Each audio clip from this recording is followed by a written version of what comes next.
Bom dia, vamos iniciar nossa revisão sobre o conteúdo de substâncias e mistura. A princípio, vamos diferenciar o que é uma substância e o que é uma mistura. A substância é todo material que tem suas propriedades de grupo, físicas e químicas bem definidas. Que propriedades são essas? Temperatura de fusão, de ebulição. Então, os valores dessas propriedades não variam de uma amostra para outra, se elas estiverem submetidas às mesmas condições de pressão e temperatura.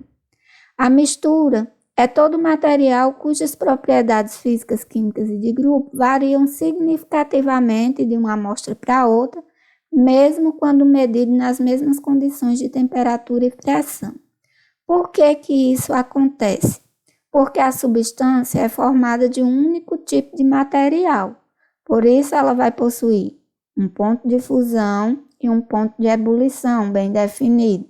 A mistura, por possuir materiais diferentes, cada material vai possuir seu ponto de fusão e seu ponto de ebulição específico.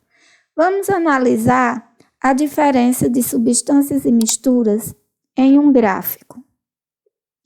Antes de analisar o gráfico, vamos verificar que no gráfico existe uma parte chamada de patamar. O que seria esse patamar de um diagrama de mudanças de estado? É o intervalo de tempo no qual a temperatura se mantém constante durante a mudança de estado de agregação. Vamos verificar aqui.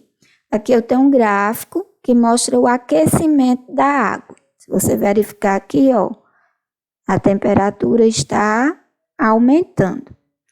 Então, eu teria aqui a água. O ponto de fusão da água é 0 graus Celsius e o ponto de ebulição é 100 graus Celsius. Então, aqui, na fase sólida, a água estaria numa temperatura abaixo de 0.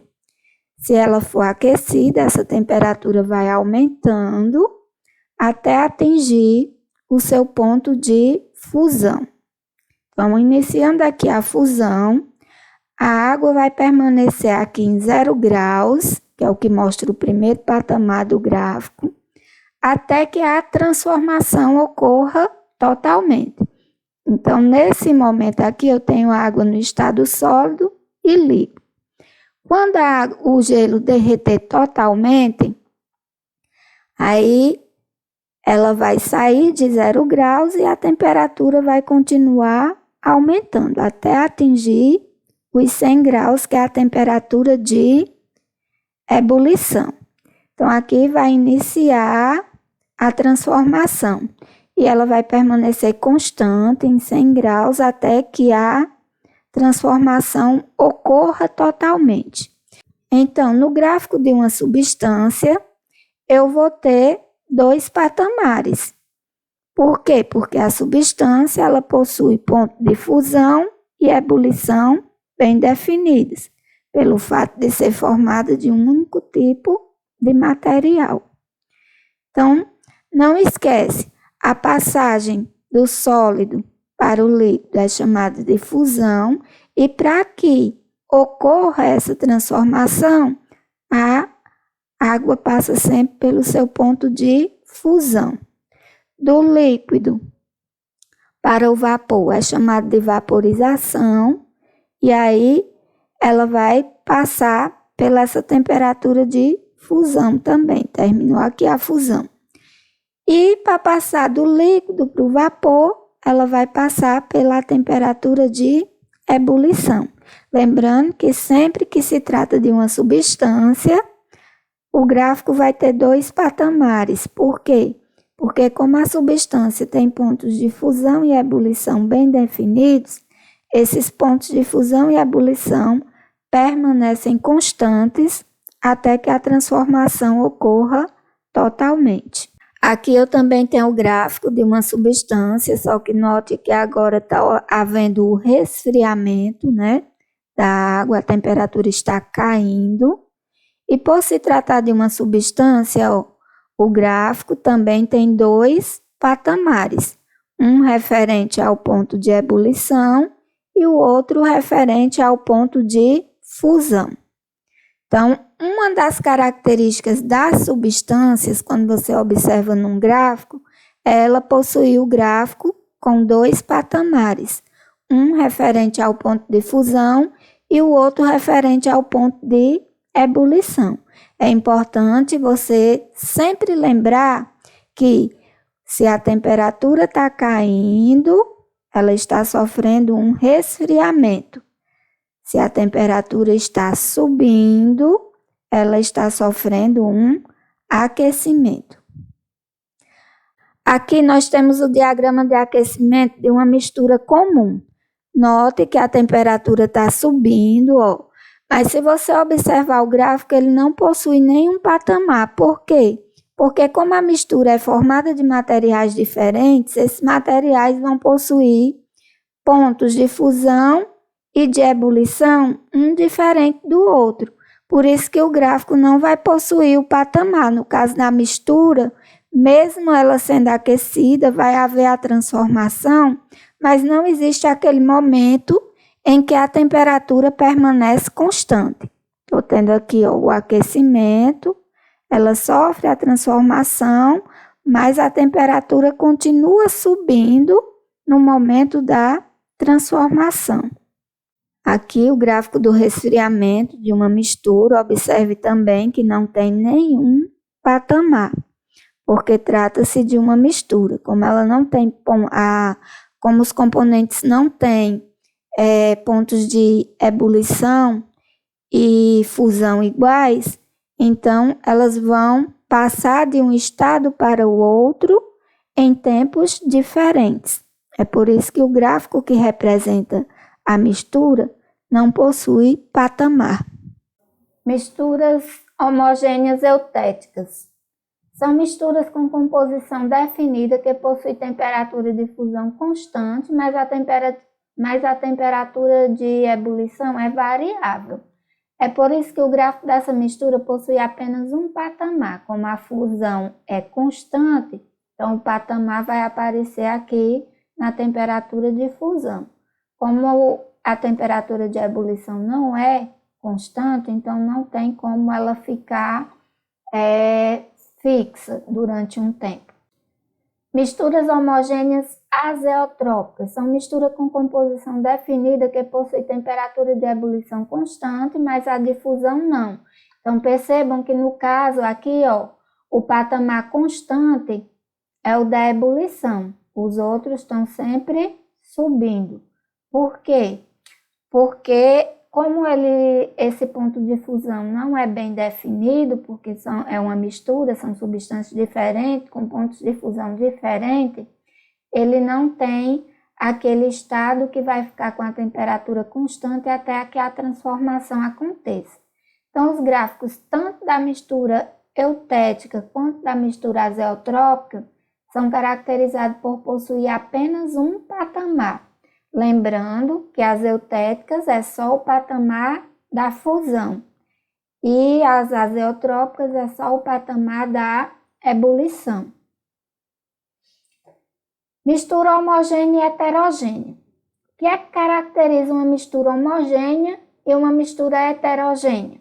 Mistura homogênea é uma solução que apresenta uma única fase. A heterogênea pode apresentar duas ou mais fases. O que são essas fases de um material? É aquilo que você consegue visualizar. E essa fase é dita contínua quando não se apresenta separada em fases, ou seja, quando é ininterrupta. Água líquida, por exemplo, você enxerga como se fosse uma coisa só. Então, ela possui uma única fase, é contínua. A fase ela é dita descontínua quando apresenta separada em partes distintas. Por exemplo, aqui nesse recipiente eu tenho água líquida, água sólida e areia. Então eu consigo visualizar essas três coisas. Então eu chamo esse tipo de fase aqui de descontínua, que uma fase é separada da outra. Número de componentes de um material heterogêneo. Número de componentes é uma coisa, número de fase é outra. Como a gente viu, o número de fase é aquilo que a gente consegue visualizar E o número de componentes do material é do que ele é formado. Aqui, por exemplo, eu tenho óleo, água líquida e melado. Então, eu tenho 3 componentes. Como eu consigo visualizar as 3 coisas, eu tenho 3 fases. Já naquele sistema anterior, eu tenho água, gelo e areia. Eu tenho 3 fases, mas eu tenho 2 componentes, certo? Aqui eu tenho 3 fases e 3 componentes, e na mistura anterior eu tenho 3 fases e apenas 2 componentes. Então, não esquece, fase é aquilo que você consegue visualizar e componentes é do que a mistura é formada, as coisas diferentes de que a mistura é formada.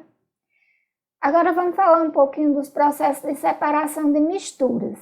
Os processos mecânicos de separação de misturas são utilizados para separar misturas heterogêneas nos casos em que não for necessária nenhuma transformação física, né? Muitos desses processos, apesar de parecerem rudimentares, eles encontram aplicações importantes, tipo na colheita, na construção civil, na mineração, enfim, em várias atividades.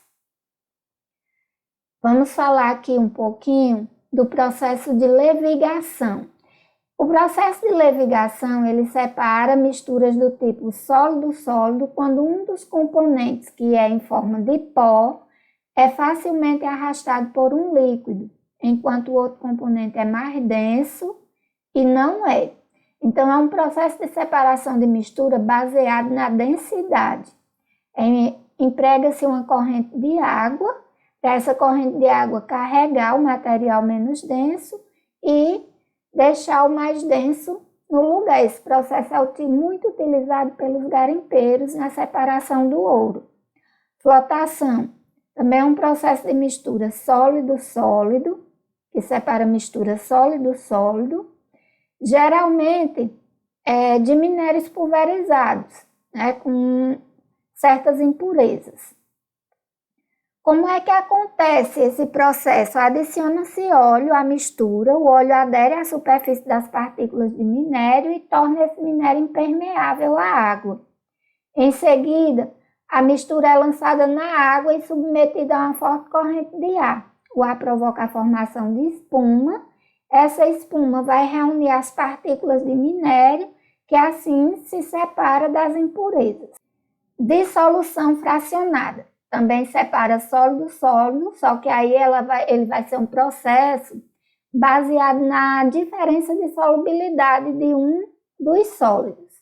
Por exemplo, eu tenho sal e areia misturados e eu quero separar esse sal e areia. Eu vou adicionar água.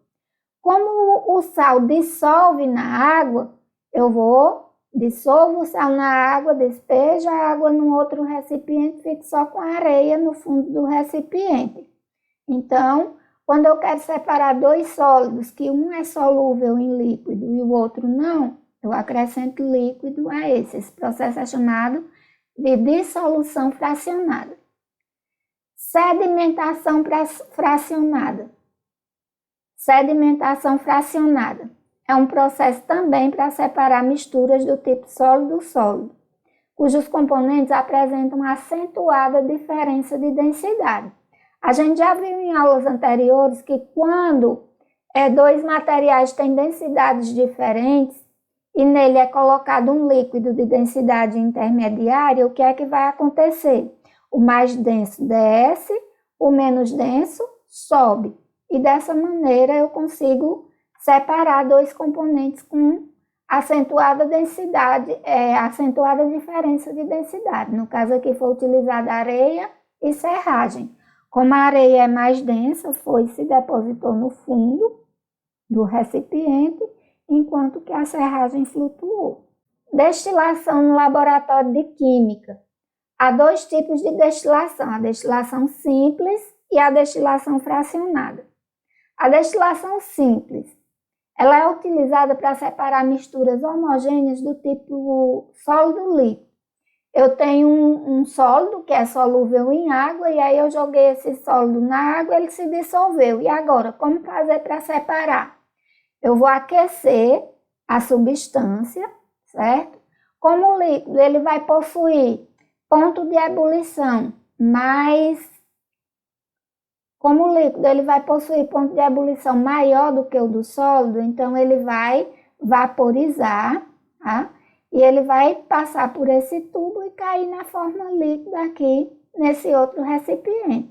Consequentemente, o sólido vai ficar depositado no fundo do recipiente e aí eu consigo separar os dois materiais. Destilação fracionada. A destilação fracionada é usada para separar misturas homogêneas não azeotrópicas do tipo líquido-líquido, nas quais os componentes possuem diferentes temperaturas de ebulição. Como os componentes vão ter diferentes temperaturas de ebulição, eu vou aquecer a mistura. Aquela substância que tem um ponto de ebulição menor vai vaporizar primeiro, passar pelo tubo e se depositar nesse outro recipiente. Aquela que tem temperatura de ebulição maior vai permanecer no recipiente inicial. Decantação e filtração no laboratório de química.